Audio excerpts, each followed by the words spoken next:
Bonjour à tous, j'espère que vous allez bien. Bienvenue dans un nouvel enregistrement des trouvailles de Papa Cassette, les petites cassettes grises.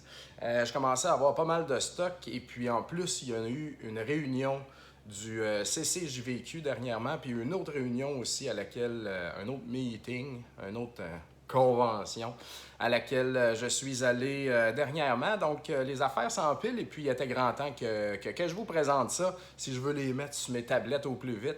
Donc, je vais commencer tranquillement avec du stock qu'on a trouvé dans des lots pour Rétro Montréal. Rétro Montréal, c'est dans le fond l'entité avec laquelle je fais de la vente de jeux avec mes partenaires Fred Gemus et Jonathan Millette.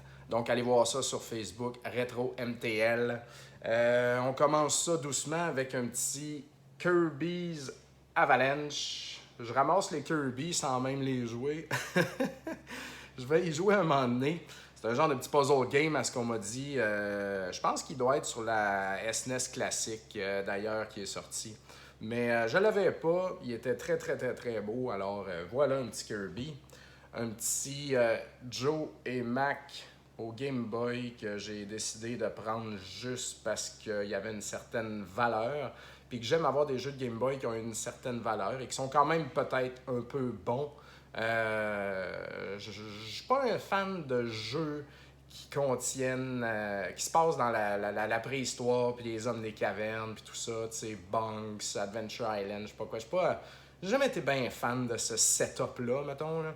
Mais en tout cas, c'est correct, de la petite grise, de belle qualité, on dit jamais non à ça. Bien sûr, ça me prenait le classique Tony Hawk Pro Skater 2, que j'avais même pas ça dans ma collection. J'ai le 4 au PS2, mais le classique premier au PS1, excusez, ouais, c'est ça. Je l'avais pas. Puis dans le temps, je jouais juste aux démos, dans le fond, parce que j'avais 10 démos. Fait que le skatepark de Marseille, je l'ai visité en masse. Bel item, écoute, ça, c'est l'anthologie, là. C'est purement la collection. Puis je me suis mis un beau petit case. Mario and Luigi Partners in Time, qui est la suite, il me semble, de Bowser's Inside Story. Dans le fond, c'est une série, ça, qui semble jamais s'arrêter. ODS, paraît que c'est bien bon. J'ai Bowser's Inside Story déjà. Fait que je me suis pris la suite. Et puis, ben, j'adore collectionner le DS. Là. J'aime vraiment ça. C'est une console qui me plaît beaucoup. Donc, pourquoi pas? Un shmup ici, un import japonais qui s'appelle Sylpheed de Lost Planet. Un shmup de Capcom. Je vais vous montrer la tranche ici. Donc, on peut voir qu'on l'avait listé à 15$. Donc, je me suis dit, à ce prix-là, on va l'essayer. Ça peut être, d'après, ça a l'air pas pire. Ça a l'air pas pire. C'est pour ça que je voulais le garder. Si jamais ça le fait pas, ben, coudonc, je le remettrai dans l'inventaire. Mais pour l'instant, why not? Belle petite pièce. Et puis, on a acheté un lot de consoles. Ça fait quand même un petit bout. Puis, il y en a tellement qu'on n'arrive pas à prendre le dessus, à lister tout ça, puis à tester tout ça. Fait que ça dort dans mon sous-sol, mais on en sort des petits bouts là, de temps en temps. Et puis, à travers ça, j'ai trouvé un PC Engine Core Graphics. Puis, je vais le garder, parce que moi, présentement, je suis propriétaire d'un Turbo Duo japonais qui a été modé, dans le fond, pour jouer les jeux NTSC, les jeux américains aussi. Donc, avec ma machine, on peut jouer à tout, le TurboGrafx 16, CD ou U-Card. Et puis, même chose pour le PC Engine, CD ou U-Card. Donc là, ma machine peut faire tout ça. Par contre, il faut que j'achète les jeux. Je pense qu'elle ne fonctionne pas avec les jeux copiés. Mais il existe un device qui peut fonctionner avec des disques gravés, mais tu sais, c'était pas super encore. Là. Il y avait des bugs. Fait que là, il existe depuis pas longtemps mon ami Michael Baroque Larouche du podcast Le Chac à cassette. D'ailleurs, allez écouter ça. Excellent podcast sur les jeux rétro et surtout sur le hardware. M'a dit qu'il existe un nouveau truc qu'on peut brancher à l'arrière de ça dans lequel on peut mettre toutes les ROM existantes de tous les jeux de NEC, là, dans le fond, TurboGrafx 16 et PC Engine. Et puis, donc, c'est ça que ça prend avec le truc. Et puis, après ça, t'es réglé pour la vie. Vu que je ne suis pas si nostalgique que ça, pas nostalgique du tout en fait de tout ce qui est turbo et PC Engine, j'ai pas grandi avec ça ni rien, mais j'aime explorer. Je vais me procurer cet appareil-là, puis je vais vendre tous mes jeux que j'ai dans le fond. Puis je vais vendre ma machine aussi, Turbo Duo japonais. Donc c'est un projet que j'ai l'intention de faire au cours de la prochaine année. Là, tout est dans des boîtes présentement, là, mais je garde le Core Graphics pour ça expressément. Un autre bel item ici, de Nicolas Robillard, qui est aussi dans le podcast le Chac à cassette. C'est un jeu de Laser Vision, Route 16. Ça, mes amis, je vais vous montrer c'est quoi un Laser Vision. Ici, j'ai une boîte. Donc, c'est un espèce d'appareil comme ça. Ça ressemble un peu à un Intellivision, Atari. Tu sais, c'est dans ces eaux-là. Et puis, j'en ai deux même. Les deux ne sont pas fonctionnels. Donc, j'ai envoyé ça chez un ami à moi pour qu'il puisse en réparer un. Puis, en trouvant comment réparer un, il va pouvoir réparer l'autre, en tout cas. Fait que ça, c'est une boîte vide qui me sert de déco. Mais j'ai même jamais joué au Laser Vision encore. Puis, j'ai un super beau kit de jeu complet, vraiment, vraiment propre. Ça m'a tombé dessus. C'était pas mon intention de collectionner ça, mais j'ai ça maintenant. Fait que les jeux que j'ai pas, je les achète quand le prix est bon. Et puis je grossis ma collection. Et puis le Laser Vision s'appelle comme ça en Amérique du Nord, mais en fait, il s'agit de l'Arcadia 2001. Le nom original de la console. Puis cette console-là est parue là, dans des tonnes et des tonnes de pays. Et puis, elle a un nom... des tonnes. Vingtaine, là, mettons. 15, 10, 15, à peu près. Et puis, elle a un nom différent pour chaque pays. Donc, en Amérique du Nord, c'est ça le nom. Et puis, fait intéressant sur ce jeu-là, Nicolas m'a dit que c'est un des seuls, sinon le seul, qui a été juste produit pour l'Amérique du Nord, puis qui n'est pas, dans le fond, sur les autres pays. Parce que sinon, ça ne serait pas écrit les jeux Vision ici. Si c'était pour un autre pays, ça serait écrit à Monix ou whatever. Donc, voilà, ce jeu-là serait unique en Amérique du Nord. C'est ce qui ferait qu'il serait rare. Par contre, il est magané. J'ai trouvé quelque chose de drôle aussi. Vous voyez sur l'auto, c'est écrit Route 16 ici. Et quand on ouvre, là, il me manque les overlays, il me manque le livret. Regardez sur l'auto. Ah, ça va mal. Tiens, je vais sortir ça. Sur l'auto, c'est écrit Marlboro, les cigarettes. Fait que tu vois, c'est drôle, hein? Je sais pas si c'est le même pour toutes les copies, mais en tout cas, c'est très cool. C'est un bel item. J'aime ça, moi, des affaires de même. J'aime bien ça. Donc, merci beaucoup, Nicolas. Ceux qui ont écouté mon dernier vidéo ont vu que que Martin, dont j'avais tué le nom de famille, ben c'est Martin Loranger, finalement, ça ne dérangeait pas que je dise son nom, m'avait donné un très beau collecteur de Portrait of Ruin, Castlevania Portrait of Ruin au DS, qui est ici, là, juste là. Et puis, donc je le remercie encore. Puis en fouillant dans le lot, j'avais pas vu, mais il y avait aussi le Player's Guide. Fait que les aventures de Jonathan Morris, le descendant du Morris qu'il y a dans Bloodlines au Genesis. Donc le timeline, c'est ça pour celui-là. Et puis Eric Lecard qu'il y a là-dedans, il est un fantôme, puis c'est le même que sur le Genesis. Donc belle histoire, beau jeu. Là, c'est vraiment complet là, avec le Player's Guide, mon affaire. Mon ami Eric Hébert, a.k.a. DJ Eric, allez voir ses vidéos, je suis sous, fait que je review sur Facebook, c'est hilarant. Savait que je me cherchais un Azura's Wrath, parce que moi, présentement, pour assouvir mes besoins de collectionneur, vu que j'ai bien des affaires puis je trouve plus toujours des choses que je recherche vraiment, ben, je me lance un petit peu dans le PS3 comme un imbécile, puis j'essaie d'en acheter du beau. Et puis Azura's Wrath est un jeu de très weird, de time, comment ça s'appelle, là? Fuck. En tout cas, des séquences qu'il faut que tu pèses au bon moment, là, excusez, vraiment noob, là, j'ai oublié le terme. Fait que c'est juste ça tout le long. Je l'avais essayé un peu, je trouvais pas ça vraiment le fun, mais c'est un jeu dont la valeur va monter avec le temps. J'en suis convaincu, puis écoute, c'est beau, là, c'est un bel IP de Capcom. Et puis, c'est très badass là, dans le jeu. Là. Tout explose. Là. Il y a beaucoup de puissance là, dans cette cassette-là. Fait que merci encore, Eric. il l'a spoté dans un même pawn shop que j'avais déjà passé, mais il a réussi à négocier un meilleur prix que moi j'aurais pu l'avoir. Donc cet objet a été sauvé, mesdames et messieurs. Très, très, très cool. Je vais continuer avec des trucs de mon partner de Rétro Montréal, Jonathan Millette, qui a fait un petit ménage de sa collection. Donc, je lui ai acheté Cinemora EX. J'avais joué à ça. Un jeu de Suda 51 a participé à ça, il me semble. C'était ça, la gamique.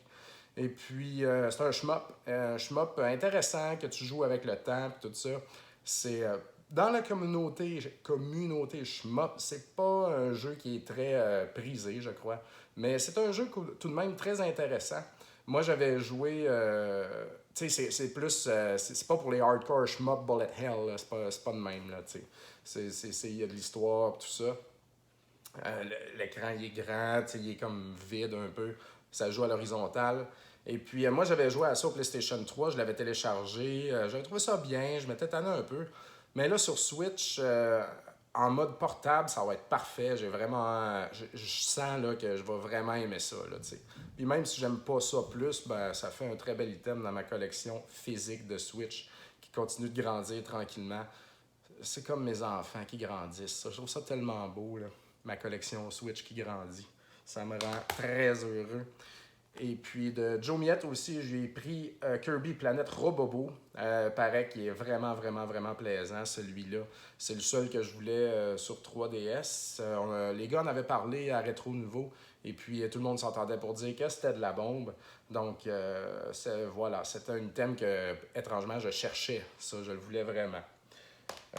Donc, pour parler des deux réunions auxquelles je suis allé dernièrement, je vais commencer par elle un petit peu moins connue, qui s'appelle Retro Gaming Galaxy RGG, dans le fond, qui est ça se passait étrangement dans le sous-sol d'église, à l'ancienne place où est-ce que le CCJVQ faisait avant. Le CCJVQ, le Club de collectionneurs de jeux vidéo du Québec, est maintenant rendu dans le collège André Grassette. Mais avant ça, c'était dans un sous-sol d'église dans Rosemont, sur Rosemont, proche de Papineau, là, un petit peu à l'ouest de Papineau, en tout cas. Fait qu'eux autres se sont installés là. Et puis, je regardais qui organisait ça et tout et tout. Puis, je dirais que c'est ceux-là qui sont dans qui suivent qui fait quoi un peu dans ce domaine-là, savent que c'était organisé un peu plus par des gens qui gèrent des wheels là, sur Facebook et tout ça. Tu sais, du monde un petit peu plus shady, là. Fait que, mais j'avais un petit moment samedi matin, j'ai fait un petit hit and run. Il y avait malheureusement pas beaucoup de monde, très peu que je connaissais. Et puis, dans les vendeurs, j'ai vu Retro G et C qui étaient là, donc ça c'était bien, mais les autres je les connaissais pas personnellement. Mais j'ai acheté un type dont je vais taire le nom, des jeux de Game Boy. Donc Amazing Penguin et puis DuckTales. Amazing Penguin, Natsume quand même, ça faisait... c'est écrit en haut là, Natsume. Ça a l'air d'un petit puzzle game très très chouette. Ça fait un bout que je voulais essayer ça. Et puis, ça fait partie des beaux petits jeux là, que je pense valent la peine et qui sont cool à avoir dans une collection. Puis, DuckTales, ça c'était parce que c'est DuckTales. Là, tu sais, puis, c'est bien d'avoir ça. C'est ça. Mais ce gars-là, dans le fond, il vendait aussi beaucoup de repros. Et puis, je me suis fait avoir comme un pee-wee. J'ai comme pogné un jeu dans Game Boy qui était un repro finalement. Je m'en suis rendu compte juste dehors parce qu'il était dans un petit case puis j'avais pas enlevé le case. Fait que, puis en regardant son inventaire, j'ai vu qu'il y avait beaucoup de repros aussi. Fait que, non, ce gars-là, il a pas été cool non plus avec Jonathan Miette, très rough, même un ancien gars de pawn shop qui a de la misère à garder ses jobs, disons. Fait que pas un bon candidat à avoir, je trouve, quand tu essaies de partir une nouvelle convention, surtout qu'il commence à en avoir déjà pas mal. Il m'a remboursé, bien sûr. Ben, bien sûr, c'était comme... Ah ben là, t'as un crédit. J'ai comme, redonne-moi mon argent, là, tu sais. Fait que c'est ça. Non, j'ai trouvé ça très moyen comme événement. L'organisateur, il était bien gentil, par exemple, et puis ça, c'était cool, mais malheureusement, il était entouré d'une crowd moins hot. Fait que c'est pas un événement auquel je vais retourner. Là. Je vois pas vraiment l'intérêt. Puis ce vendeur-là, là, c'est un gros non pour moi. Fait que voilà. Mais j'ai deux petits jeux de Game Boy là, que j'ai payé quand même un prix sans deal. Fait que maintenant, on va parler d'un événement un petit peu plus, quand même, beaucoup plus respectable, la réunion du Club de collectionneurs de jeux vidéo du Québec, CCJVQ, qui est le groupe Facebook par excellence, à mon avis, si vous voulez parler de jeux vidéo rétro sur Facebook. Très cool place, beaucoup de vendeurs, même beaucoup de vendeurs là, à la dernière réunion. Fait qu'il ne manque pas de stock là, ça c'est bien certain. Donc, j'ai ramené beaucoup de choses. Je vais vous présenter ce présentoir de Castlevania Legacy of Darkness qui m'a été donné par Jonathan Simard, a.k.a. Zeph. Toujours un très cool gars et ami de la gang. Donc, il sait bien sûr, puis lui aussi, on est fan de Castlevania. Lui, il fait du ménage chez eux, fait qu'il m'a donné ça. J'ai pas de 64 et puis j'ai jamais joué à ce Castlevania-là. Mais bien sûr, avoir un 64, j'achèterais ça. Même que je me questionne, je devrais-tu acheter les deux jeux 64 pour ma collection de Castlevania, même si je jouerai jamais, tu sais. On va voir. Mais entre-temps, ça, c'est très joli, puis j'ai bien l'intention de mettre ça dans mon décor setup de pauvre ou bien dans le futur local de Rétro Montréal. Donc, un très bel item.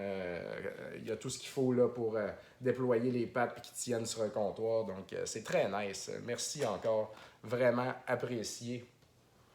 De mon ami Maxime Desjardins, a.k.a. Dej, des Card Keepers dans les Power Rangers. Aussi guitariste du groupe Sudden Waves et Dirt Cannon. Donc, un très cool guy. Je lui ai acheté sa boîte de Wampem, qui est un très cool petit action platformer à la Mega Man, un peu dans le sens où est-ce que tu peux choisir tes niveaux et puis que les boss que tu détruis te donnent un power-up qui te permet de mieux tuer le prochain boss, tout ça. Donc, c'est toute Première Nation dans le thème, et c'est quand même... mais Première Nation cool, tu sais, c'est badass, là. C'est pas, ça sonne pas raciste ni rien. C'était vraiment un petit gem, ça, de NES qui est quand même connu, mais si vous ne connaissiez pas, jouez à ça. C'est un jeu que j'ai toujours bien aimé. D'ailleurs, je vais sûrement faire un setup de pauvre autour de ça pour vous le faire découvrir. Le dernier niveau est vraiment tough, mais c'est pas très long, par exemple. Fait que c'est ça. Puis j'ai pris aussi, dans une petite grise encore, Bubble au Game Boy, parce que Bubble. Et puis je viens juste de découvrir que c'est écrit Natsume dessus, étrangement. C'est pas Namco ni rien, donc ça va aller avec mon jeu de pingouin de puzzle, là. Très cool petit jeu. Il y a un gars qui avait presque un full set de Super NES à vendre. Il y a pas un full set, il y avait beaucoup de doublons, mais il y avait une énorme quantité de jeux de Super NES complets en boîte avec une coupe de loose. C'était impressionnant, comme je me souvenais plus de cette personne. On s'est déjà parlé il y a 2 ans quand j'avais mon petit local sur Frontenac. Fait que j'ai vu un Pocky and Rocky 2, mais là je me suis retenu, je voulais pas trop dépenser. Mais j'ai quand même pris ce très mauvais jeu de combat, Weapon Lord. Quand j'ai vu dans Nintendo Power à l'époque les illustrations de ce jeu-là, et puis c'est très Street Fighter dans le look, mais t'es armé. Puis moi je découvrais Samurai Showdown à l'arcade aussi à ce moment-là. J'adorais Street Fighter, Samurai Showdown, puis Mortal Kombat. Puis ce jeu-là, il joue à la Street Fighter, mais t'es armé comme dans Samurai Showdown, puis t'as des finishes comme Mortal Kombat que tu peux décapiter le monde, puis tout. Écoute, sur papier, ce jeu-là, ça devait d'être juste une grande réussite, puis il a été poussé, puis il y a eu plein de pubs autour de ça. Il l'a aussi au Sega Genesis, puis je sais pas s'il l'a sur d'autres consoles. Puis finalement, le jeu est dégueulasse, c'est pas jouable, c'est plein de ralentis, c'est clunky. Puis le son, c'est très nébuleux, grinçant, là, c'est pas yable. Ça a été une des grandes déceptions de ma vie, ce jeu-là. J'avais tellement d'attentes. Mais je l'ai acheté pour mettre sur la tablette à cause justement de toute l'histoire que je viens de vous raconter. Et puis, payer 10$, ça vaut genre 15$, 20$, là, mais dans le top. Là. Vous n'allez pas avoir du plaisir à jouer à ça, mais quand même, je trouve que c'est un item qui m'a fait vivre des émotions négatives. Fait que c'est pour ça que je le voulais. Puis, ben, c'était pas cher. Mon ami Étienne Brizard m'a vendu un beau Pokémon Tournament pour mes enfants, dans le fond, qui vont jouer à ça. Je l'avais déjà sur Wii U, ils jouaient un petit peu. Puis ça, c'est dans la folie là, des jeux de Radio Shack qui étaient de la source qui était juste à 35$, là, celui-là, puis Kirby, puis peut-être d'autres. Là. Fait que, il y en avait pogné un de plus, et puis je l'ai payé 35$, bien content. Fait que je vais pouvoir vendre celui de Wii U. J'ai bien l'intention de vendre plusieurs jeux de Wii U bientôt, comme je pense tout le monde doit le faire, parce que tout se ramasse sur Switch anyway. Fait que c'était pour ça que je me suis procuré ça. Mon ami Frédéric Dunn se part une boutique de jeux. Ben, il fait déjà de la vente depuis longtemps, mais là, il veut se partir une boutique de jeux et puis ça va s'appeler Tepa Game, me semble, c'est ça. Et puis, donc, on s'est fait un petit échange de services et puis j'ai donné des trucs d'Arcade Montréal pour qu'il fasse tirer. Et puis, en échange, il m'a donné ce jeu de Wii qui s'appelle Arcade Hits Pack Gunblade New York et LA Machine Guns. Donc, New York puis LA sous les feux, mesdames et messieurs. Donc, c'est deux jeux, deux parts d'arcade de Sega qu'il y a sur ce magnifique jeu. Et puis, ça vaut autour de 50$ cette affaire-là. C'est vraiment pas un jeu commun de Wii. Puis, j'aime collectionner le Wii. Donc, très, très bel item. Bien content d'avoir ça. Et puis, dorénavant aussi, on s'est trouvé un nouveau nom pour nommer. T'sais, on a une liste, là. Mettons, le Game Boy, c'est la petite grise. Le NES, c'est de la grise. Le Genesis, c'est du charbon. Bon, c'est toutes ces folies-là. Ben là, dernièrement, Carl Robert a décidé que la Wii, ça allait s'appeler du bébé fuck. Fait que tu chasses le bébé fuck. Je trouve ça très drôle. Et puis là, tout ça a tourné en BB Fuck. Je sais pas si vous vous souvenez à l'époque, les plus vieux BB Fuck, le petit comique à la télévision, là, avec un jingle que je ne vais pas chanter, mais qui reste très dans la tête. Donc maintenant, le Wii, c'est du BB Fuck. Fait que si jamais je parle de BB Fuck, ben c'est ça. Très drôle. Et pour finir, mesdames et messieurs, ça faisait longtemps que je l'attendais. Ninja Gaiden 3 complet dans sa boîte de Marc-André Bello qui m'a vendu ça. Il m'a vendu aussi dernièrement Mega Man 4, 5, 6 complet en boîte. Et puis, j'ai payé le bon prix. Par contre, les jeux sont comme neufs. Mais il y a tout dedans. On dirait qu'ils n'ont jamais été ouverts. Il y a le petit plastique emballant là, autour de la cassette. Et puis, man, les coins coupants, là, c'est neuf, ces affaires. C'est incroyable. Et puis, je lui avais demandé s'il y avait d'autres choses qu'il avait prévu mettre en vente bientôt. Il m'a dit une couple d'affaires, dont des Ninja Gaiden. J'avais déjà le 1 et le 2, mais j'avais pas le 3. Et puis, l'an dernier, je me suis dit, je vais faire un homme de moi, puis je vais finir finalement Ninja Gaiden 3, qui est très difficile parce qu'il n'y a pas toujours des continus. Fait qu'il faut que tu le fasses là, beaucoup avant de le mémoriser puis que ça aille bien ton affaire. Mais c'est quand même le plus fluide des trois au niveau du gameplay. Il est vraiment parfait ce jeu-là. Puis j'ai tellement joué, j'ai tellement aimé ça. J'ai rushé, mais tu veux le refaire pareil. C'est pas un jeu qui est brisé. Dans le premier, il est presque brisé. Il y a du respawn puis tout ça. C'est pas plaisant. Celui-là, il est parfait dans le gameplay. Là. Très dur, mais un coup que tu le masters, t'as vraiment, vraiment du plaisir à jouer à Ninja Gaiden 3. Il est remonté très haut dans mon top 10, sinon dans mon top 5 de jeux NES préférés. Donc, ouais, ça, c'est devenu une pièce là, de ma collection que j'aime vraiment beaucoup. Et puis, je vais juste vous montrer. Le jeu, il y a encore le shrink wrap autour. Vous voyez? Comme s'il était sealed, comme s'il était encore emballé. Mais il a juste été ouvert ici sur le dessus, doucement, avec un X-Acto, là, j'imagine. Donc, le jeu, dans le fond, il est encore emballé. Et puis, à l'intérieur, vous voyez, là, je ne vais pas l'ouvrir trop, là. C'est coupant.